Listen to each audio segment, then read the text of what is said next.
नमस्कार जोहार। आज की कहानी है पिता।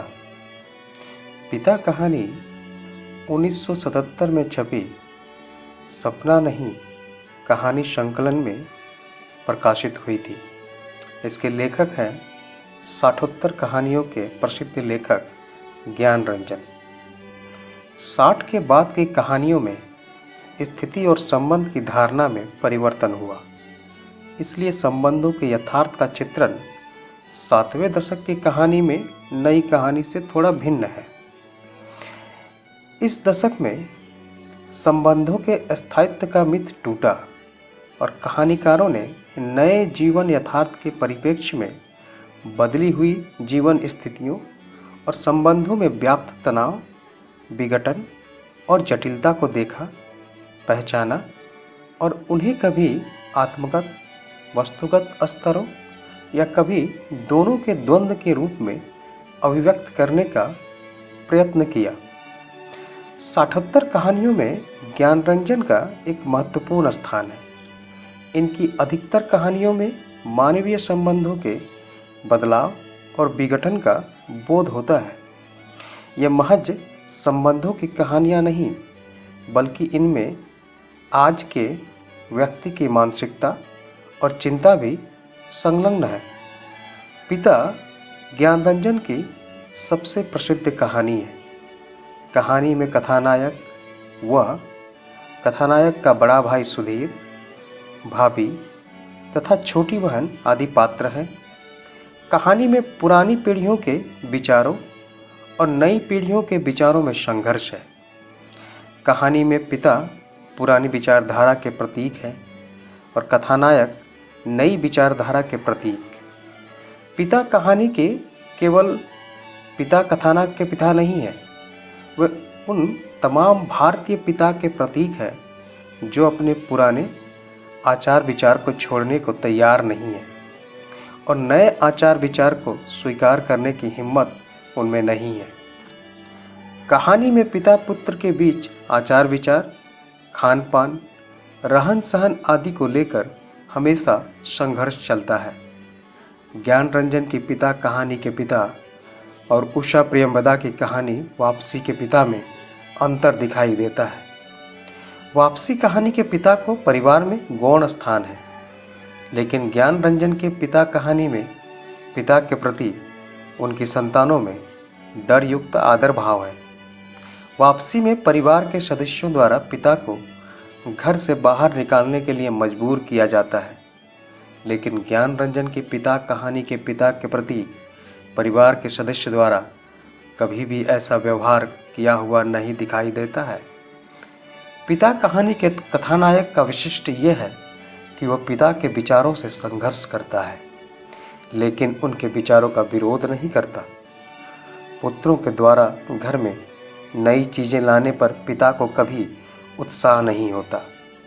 पुत्रों द्वारा पिता का विरोध है, लेकिन वे हमेशा पिता से जुड़े रहने का प्रयास करते हैं। विश्वंभरनाथ उपाध्याय कहानी के विषय में कहते हैं, पिता कहानी में पीढ़ियों का झगड़ा है। कहानी में दो पीढ़ियों के विचारों में खाई है, संबंधों में तनाव है। आज हम लोग इसी पिता कहानी को सुनेंगे, तो आइए सुनते हैं कहानी पिता। उसने अपने बिस्तरे का अंदाज लेने के लिए मात्र आध पल को बिजली जलाई। बिस्तरे फर्श पर बिछे हुए थे। उसकी स्त्री ने सोते सोते ही बड़बड़ाया, आ गए, और बच्चों की तरफ करवट लेकर चुप हो गए। लेट जाने पर उसे एक बड़ी डकार आती मालूम पड़ी, लेकिन उसने डकार ली नहीं। उसे लगा कि ऐसा करने से उस चुप्पी में खलल पड़ जाएगा जो चारों तरफ भरी है, और काफ़ी रात गए ऐसा होना उचित नहीं है। अभी घनश्याम नगर के मकानों के लंबे सिलसिलों के किनारे किनारे सवारी गाड़ी धड़धड़ाती हुई गुजरी। थोड़ी देर तक एक बहुत साफ भागता हुआ शोर होता रहा। सर्दियों में जब ये गाड़ी गुजरती है तब लोग एक प्रहर की खासी नींद ले चुके होते हैं गर्मियों में 11:30 का कोई विशेष महत्व नहीं होता। यूँ उसके घर में सभी जल्दी सोया करते हैं, जल्दी खाया और जल्दी उठा करते हैं। आज बेहद गर्मी है। रास्ते भर उसे जितने लोग मिले उन सब ने उससे गर्म और बेचैन कर देने वाले मौसम की ही बात की। कपड़ों की फजीहत हो गई, बदहवासी, चिपचिपाहट और थकान है। अभी जब सवारी गाड़ी शोर करती हुई गुजरी तो उसे ऐसा नहीं लगा कि नींद लगते लगते टूट गई हो, जैसा जाड़ों में प्रायः लगता है, बल्कि यूँ लगा कि अगर सोने की चेष्टा शुरू नहीं की गई तो सचमुच देर हो जाएगी। उसने जम्हाई ली। पंखे की हवा बहुत गर्म थी। वह पुराना होने की वजह से चिढ़ाती सी आवाज़ भी कर रहा है। उसको लगा दूसरे कमरे में भी लोग शायद उसकी ही तरह जम्हाइयाँ ले रहे होंगे, लेकिन दूसरे कमरों के पंखे पुराने नहीं हैं। उसने सोचना बंद करके अन्य कमरों की आहट लेनी चाहिए। उसे कोई बहुत मासूम सी ध्वनि भी 1-1.5 मिनट तक नहीं सुनाई दी, जो सन्नाटे में काफ़ी तेज होकर आ सकती है। तभी पिता की चारपाई बाहर चरमराई। वो किसी आहट से उठे होंगे। उन्होंने डांट कर उस बिल्ली का रोना चुप कराया जो शुरू हो गया था। बिल्ली थोड़ी देर चुप रहकर फिर रोने लगी। अब पिता ने डंडे को गज पर कई बार पटका और उस दिशा की तरफ खदेड़ने वाले ढंग से दौड़े जिधर से रोना आ रहा था और हट हट चिल्लाए। जब वो घूम फिर कर लौट रहा था तो पिता अपने बिस्तर बाहर लगाकर बैठे थे। कनखी से उसने उन्हें अपनी गंजी से पीठ का पसीना रगड़ते हुए देखा और बचता हुआ वह घर के अंदर दाखिल हो गया। उसे लगा कि पिता को गर्मी की वजह से नींद नहीं आ रही है, लेकिन उसे इस स्थिति में रोष हुआ। सब लोग पिता से अंदर पंखे के नीचे सोने के लिए कहा करते हैं, पर वो जरा भी नहीं सुनते। हमें क्या भोगे कष्ट। कुछ देर पड़े रहने के बाद वो उठा और उसने उत्सुकतावश खिड़की से झांका। सड़क की बत्ती छाती पर है। गर्मियों में यह बेहद अखर जाता है। पिता ने कई बार करवटें बदली, फिर शायद चैन की उम्मीद में पाटी पर बैठ पंखा झेलने लगे हैं। पंखे की डंठी से पीठ का वो हिस्सा खुजाते हैं जहां हाथ की उंगलियां दिक्कत से पहुंचती हैं। आकाश और दरख्तों की तरफ देखते हैं। रिलीफ पाने की किसी बहुत हल्की उम्मीद में शिकायत उगलते हैं। बड़ी भयंकर गर्मी है, एक पत्ता भी नहीं डोलता। उनका ये वाक्य जो नितांत व्यर्थ है, अभी अभी बीते क्षण में डूब गया। गर्मी बरकरार है और रहेगी, क्योंकि यह जाड़े बरसात का मौसम नहीं है। पिता उठकर घूमने लगते हैं। 1 या 2 बार घर का चक्कर चौकीदारों की तरह हो करते हुए लगाते हैं, ताकि कोई सेंध वेंद न लग सके। लौट कर थके स्वर में हे ईश्वर कहते हुए उंगली से माथे का पसीना काट कर जमीन पर चुभाने लगते हैं। बड़ा गजब है। कमरे की एक दीवार से टिक कर बैठ जाने पर वो काफ़ी तनाव में सोचने लगा। अंदर कमरों में पंखों के नीचे घर के सभी दूसरे लोग आराम से पसरे हैं।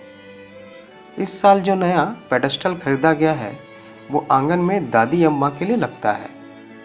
बिजली का मोटर तेज चल रहा होगा, पैसे खर्च हो रहे हैं, लेकिन पिता की तरह रात कष्ट में ही है। लेकिन गजब ये नहीं है। गजब तो पिता की जिद है। वो दूसरे का आग्रह अनुरोध माने तब ना। पता नहीं क्यों पिता जीवन के अनिवार्य आवश्यकताओं से, सुविधाओं से भी चिढ़ते हैं। वो झल्लाने लगा। चौक से आते वक्त 4 आने की जगह 3 आने और 3 आने में तैयार होने पर 2 आने में चलने वाले रिक्शे के लिए पिता घंटे घंटे खड़े रहेंगे। धीरे धीरे सबके लिए सुविधाएं जुटाते रहेंगे, लेकिन खुद उसमें नहीं है या कम से कम में शामिल होंगे। पहले लोग उनकी काफ़ी चिरोरी किया करते थे, अब लोग हार गए हैं। जानने लगे हैं कि पिता के आगे किसी की चलेगी नहीं।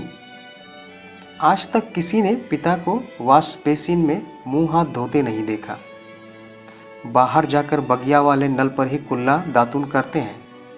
दादा भाई ने अपनी पहली तनख्वाह में गुसलखाने में उत्साह के साथ एक खूबसूरत शावर लगवाया, लेकिन पिता को अरसे से हम सब आंगन में धोती के लंगोटे की तरफ बांधकर तेल चुपड़े बदन पर बाल्टी बाल्टी पानी डालते देखते आ रहे हैं। खुले में स्नान करेंगे और जनेऊ से छाती और पीठ का मैल काटेंगे।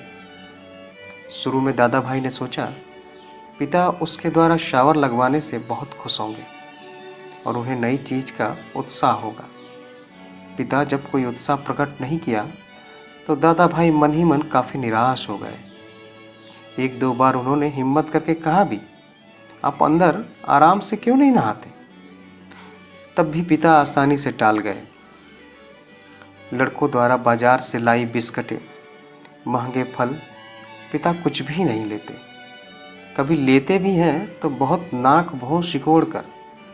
उसके बेस्वाद होने की बात शुरू में ही जोर देते हुए। अपनी अमावट, गजक और दाल रोटी के अलावा दूसरों के द्वारा लाई गई चीज़ों की श्रेष्ठता से वो कभी प्रभावित नहीं होते। वो अपना हाथ पांव जानते हैं, अपना अर्जन, और उसी में उन्हें संतोष है। वे पुत्र जो पिता के लिए कुल्लू का सेव मंगाने और दिल्ली एम्पोरियम से बढ़िया धोतियाँ मंगाकर उन्हें पहनाने का उत्साह रखते थे, अब तेजी से पिता विरोधी होते जा रहे हैं। सुखी बच्चे भी अब गाहे बगाहे मुंह खोलते हैं और क्रोध उगल देते हैं। लद लद बाहर के आम के 2 सीकरों के लगभग एक साथ गिरने की आवाज़ आई। वो जानता है पिता आवाज़ से स्थान साधने की कोशिश करेंगे। टटोलते टटोलते अंधेरे में आम खोजेंगे और खाली गमले में इकट्ठा करते जाएंगे। शायद ही रात में 1-2 आम उसके चूक जाते हैं, ढूंढने पर नहीं मिलते, जिनके सुबह पा जाने के संबंध में उन्हें रात भर संदेह होता रहेगा। दीवार से काफ़ी देर एक ही तरह टिके रहने से उसकी पीठ दुखने लगी थी। नीचे रीढ़ के कमर वाले हिस्से में रक्त की चेतना बहुत कम हो गई। उसने मुद्रा बदली। बाहर पिता ने फाटक खोलकर सड़क पर लड़ते चिचियाते कुत्तों को हड़काया। उसे वहाँ बहुत खींच हुई। कई बार कहा, मोहल्ले में हम लोगों का सम्मान है, 4 भले लोग आया जाया करते हैं, आपको अंदर सोना चाहिए, ढंग के कपड़े पहनने चाहिए और चौकीदारों की तरह रात को पहरा देना बहुत ही भद्दा लगता है। लेकिन पिता के अड़ में कभी कोई झोल नहीं आता। उल्टा सीधा पता नहीं कहाँ किस दर्जी से कुर्ता कमीज सिलवा लेते हैं। टेढ़ी जेब, सदरी के बटन ऊपर नीचे लगा, सभा सोसाइटी में चले जाएंगे। घर भर को बुरा लगता है।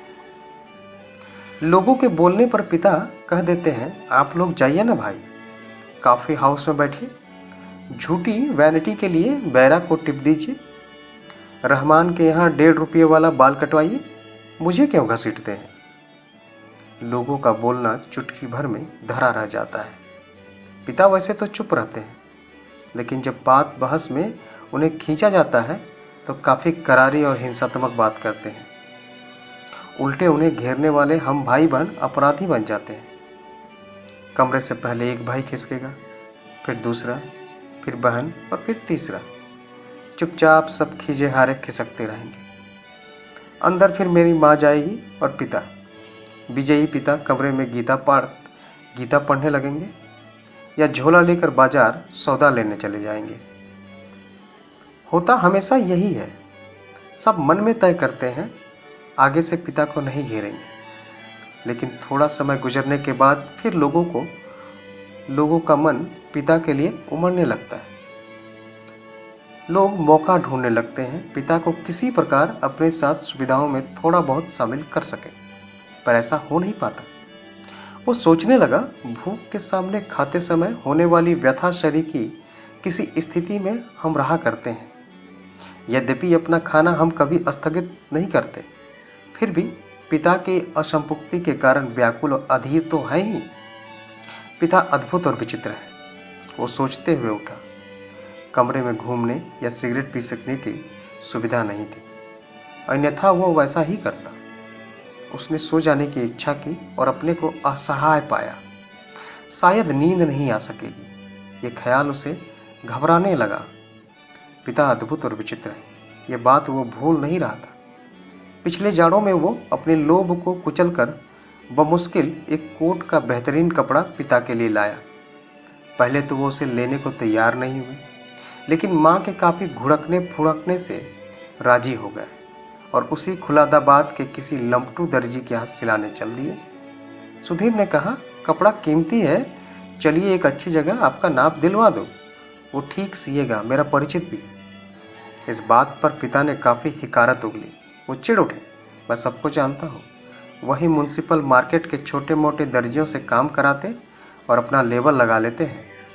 साहब लोग, मैंने कलकत्ते के हॉल एंडरसन के सिले कोट पहने हैं अपने ज़माने में, जिनके यहाँ अच्छे खासे यूरोपियन लोग कपड़े सिलवाते थे। ये फैशन वैशन जिसके आगे आप लोग चक्कर लगाया करते हैं, उसके आगे पाँव की धूल है। मुझे व्यर्थ पैसा ना खर्च करना है। कितना परस्पर विरोधी तर्क किया पिता ने। ऐसा वो अपनी जिद को सर्वोपरि रखने के लिए किया करते हैं। फिर सुधीर ने भी कपड़ा छोड़ दिया। जहाँ चाहिए सिलवाइए या भाड़ में झोंक आइए, हमें क्या, वो धीमे धीमे बुदबुदाया।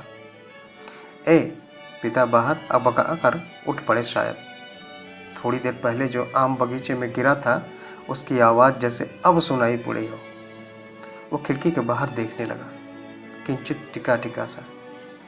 पीठ के पसीने से बनियान चिपक गई थी। बेहद घुटती हुई गर्मी मन उसका मथा जाता था। बीबी बड़ी आराम से सो रही है, इसे कुछ पता नहीं। शायद पिता की खाट खाली थी, वो गिरा आम टटोलने के लिए बगिया में घुसे होंगे। पिता कितने विचित्र हैं।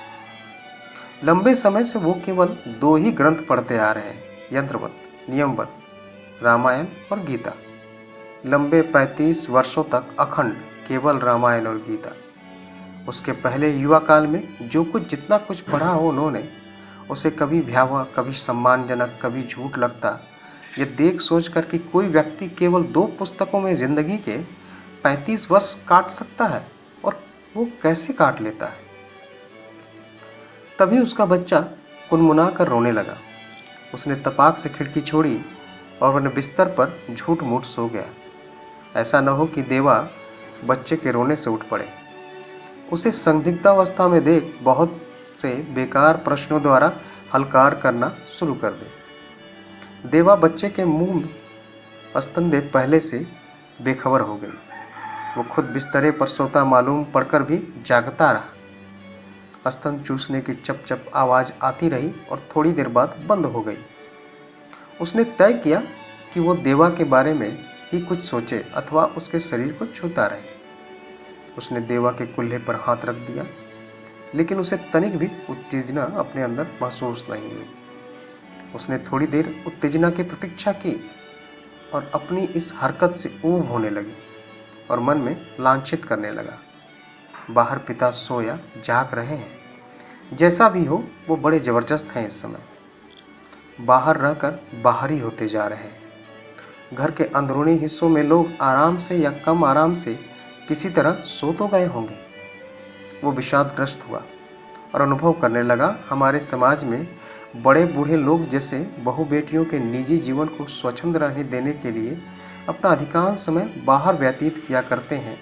क्या पिता ने भी वैसा ही करना तो नहीं शुरू कर दिया है? उसे पिता के बूढ़ेपन का ख्याल आने पर सिरहन हुई। फिर उसने दृढ़ता से सोचा, पिता अभी बूढ़े नहीं हुए, उन्हें प्रतिक्षण हमारे साथ साथ जीवित रहना चाहिए। भरसक पुरानी जीवन व्यवस्था कितनी कठोर थी। उसके मस्तिष्क में एक भिचाव आ गया। विषाद सर्वोपरि था। उसे आंखों में हल्का जल लगने लगा। अगर कोई शीत युद्ध न होता पिता और पुत्रों के बीच, तो वह उन्हें जबरन खींच के नीचे आकर सुला देता। लेकिन उसे लगा कि उसका युवापन एक प्रतिष्ठा की जिद कहीं चुराए बैठा है। वो इस प्रतिष्ठा के आगे कभी बहुत मजबूर, कभी कमज़ोर हो जाता है और उसे भुगत भी रहा है। दरअसल उसका जी अक्सर चिल्ला उठने को हुआ है, पिता तुम हमारा निषेध करते हो, तुम ढोंगी हो, अहंकारी, वज्र अहंकारी हो। लेकिन वो कभी चिल्लाया नहीं। उसका चिल्ला सकना मुमकिन भी नहीं था। वो अनुभव करता था उसके सामने ज़िंदगी पड़ी है और पिता पर इस तरह चिल्लाने में उसका नुकसान हो सकता है। उसको लगा पिता लगातार विजयी हैं, कठोर है तो क्या। उन्होंने पुत्रों के सामने अपने को कभी पसरा नहीं। लगता है दीवारों पर भी पसीना चुहचुहा आया है। खुद को चुरा भोंक देने या दीवार पर सिर पटकने या सोती बीवी के साथ पाश्विक हो जाने का ढोंग सोचने के बाद भी गर्मी की बेचैनी नहीं कटी। उसने ईश्वर को बुदबुदाना चाहा, लेकिन वैसा नहीं किया। केवल हल्के हल्के हाथ के पंजों से सिर के बालों को दबोच कर वो रह गया। मौसम की गर्मी से अधिक प्रबल पिता है। उसके सामने एक घटना मजबूती से टंग गई। उसने घटना को मन में दोहराया। वायुसेना में नौकरी करने वाला उसका कप्तान भाई बहन के यूनिवर्सिटी के खर्चे के लिए 10 वर्ष तक 50 रुपये महीना भेजता रहा था। एक बार अकस्मात कप्तान भाई होली अवकाश मनाने घर आ गया। पिता ने उसके हाथ में उसके नाम के 1200 रुपयों वाली एक पासबुक थमा दी। सबको यह बड़ा आकस्मिक लगा। कप्तान भाई को हैरत हुई और हल्की खुशी भी कि एकाएक काफ़ी रुपये मिल गए। लेकिन इस बात से उसे दुख और पराजय का भान भी हुआ। उसने अपने को छोटा महसूस किया। 2 वर्ष तक बहन के लिए उसने जो थोड़ा बहुत किया, वो सब एक पल में घटकर नगण्य हो गया। फिर भी वो अनुभव कर रहा था, कप्तान भाई ज़्यादा सोचते नहीं, खिलाड़ी तबीयत के हैं, यान की तरह चुटकी में धरती छोड़ देते हैं। कितने मस्त हैं कप्तान भाई। उन्हें लगा कि पिता एक बुलंद भीम का दरवाजे की तरह खड़े हैं, जिससे टकरा कर हम सब निहायत पिद्दी और दयनीय होते जा रहे हैं। इस घटना को याद करके और पिता के प्रति खिन्न हो जाने पर भी उसने चाहा कि वो खिड़की से पिता को अंदर आकर सो रहने के लिए आग्रहपूर्वक कहे, लेकिन वो ऐसा नहीं कर सका। वो असंतोष और सहानुभूति दोनों के बीच असंतुलित भटकता रहा। न लोको सेट से उठती इंजनों की शंटिंग ध्वनि, न कंक्रीट के ग्रैंड ट्रैक पर से होकर आती धूमनगंज की ओर से इक्के दुक्के लौटते इक्कों के घोड़े की टापें, न झगड़ते कुत्तों की भौंक भाग। बस कहीं उल्लू एक गति, एक वजन और विभत्सता में बोल रहा है। रात्रि में शहर का आभास कुछ पलों के लिए मरसा गया है। उसको उम्मीद हुई कि किसी भी समय दूर या पास से कोई आवाज़ अकस्मात उठ आएगी, घड़ी टंटना जाएगी या किसी दौड़ती हुई ट्रक का तेज लंबा हॉर्न बज उठेगा और शहर का मरा हुआ आभास पुनः जीवित हो जाएगा। पूरा शहर कभी नहीं सोता या मरता। बहुत से सोते हुए जान पड़ने वाले भी संक्षिप्त ध्वनियों के साथ या लगभग ध्वनिहीनता के बीच जगे हुए हैं। रात काफ़ी बीत चुकी है और इस समय ये सब सिवाय सोने के कितना निरर्थक है। शायद पिता औंध गए हैं और करवट बदलने से उत्पन्न होने वाली खाट की चरमराहट, आम टटोलते समय सूखी अधसूखी पत्तियों के कुचलने की आवाज़, लाठी की पटक, मकान के फेरे के वक्त की खांस खसार, कुत्ते बिल्लियों को हड़काना कुछ सुनाए नहीं पड़ रहा है। इस विचार से कि पिता सो गए होंगे उसे परम शांति मिली और लगा कि अब वो भी सो सकेगा। शीघ्र नींद के लिए उसने टकटकी बांधकर पंखे की तरफ देखना शुरू किया। गर्म हवा के बावजूद दिन भर की व्यर्थ थकान और सोच विचार से पस्त हो जाने की वजह से वो नींद में चित्त हो गया। थोड़े समय उपरांत वो एकाएक उचक कर उठ बैठा। उसने चारों तरफ कुछ देख पाने के लिए कुछ क्षणों तक गड़े हुए अंधेरे को घूरा। हुआ ये कि उसे शरीर में एकाएक बहुत गर्मी से लगी थी और अजीब सी सरसराहट हुई। शायद पसीने से भींगी टांग पत्नी के बदन से छू गई थी। मुंह में बुरा सा स्वाद भर आया था। किसी बुरी बीमारी के कारण अक्सर ऐसा हो जाया करता है। उठकर उसने 2-3 कुल्ले किए और ढेर सारा पानी पिया। इतना सब कुछ हुआ अर्धनींद में ही करता रहा। आंगन से पानी पीकर लौटते समय उसने इत्मीनान के लिए खिड़की से बाहर देखा। अब तक नींद जो थोड़ी बहुत थी काफुर हो गई। पिता सो नहीं गए अथवा कुछ सोकर पुनः जगे हैं, पता नहीं। अभी ही उन्होंने हे राम तू ही सहारा है कहकर जम्हाई ली है। ऐसा उन्होंने कोई दबकर नहीं किया। रात के लिहाज से काफ़ी शोर उठाते कहा है। शायद उन्हें इत्मीनान है कि घर में सभी लोग निश्चित रूप से सो रहे हैं। पिता ने अपना बिस्तरा गोल मोड़ कर खाट के एक सिरे पर कर लिया और वही सुराही से प्याले में पानी ले लेकर अपनी खटिया को बांध तर कर रहे हैं। सुराही से खाट तक और खाट से सुराही तक बार बार आते जाते हैं। बहुत बार ऐसा करने पर खाट का पाद तर हुआ। इसके बाद उन्होंने पानी पिया और पुनः एक बड़ी आवाज़दार जम्हाई के साथ लिपटे हुए बिस्तर का सिरहाना बना निखरी खटिया पर लेट गए। तड़का होने में पता नहीं कितनी देर थी। थोड़ी देर बाद पंखा जमीन पर गिराकर उसका दायां हाथ खटिया की पाटी से झूलने लगा। चारों तरफ धूमिल चांदनी फैलने लगी है। सुबह जो दूर है कि भ्रम में पश्चिम से पूर्व की ओर काँव काँव करते उड़े। वो खिड़की से हटकर बिस्तरे पर आया। अंदर हवा वैसी ही लू की तरह गर्म है। दूसरे कमरे स्तब्ध है। पता नहीं बाहर भी उमस और बेचैनी होगी। वो जागते हुए सोचने लगा, अब पिता निश्चित रूप से सो गए हैं शायद। धन्यवाद।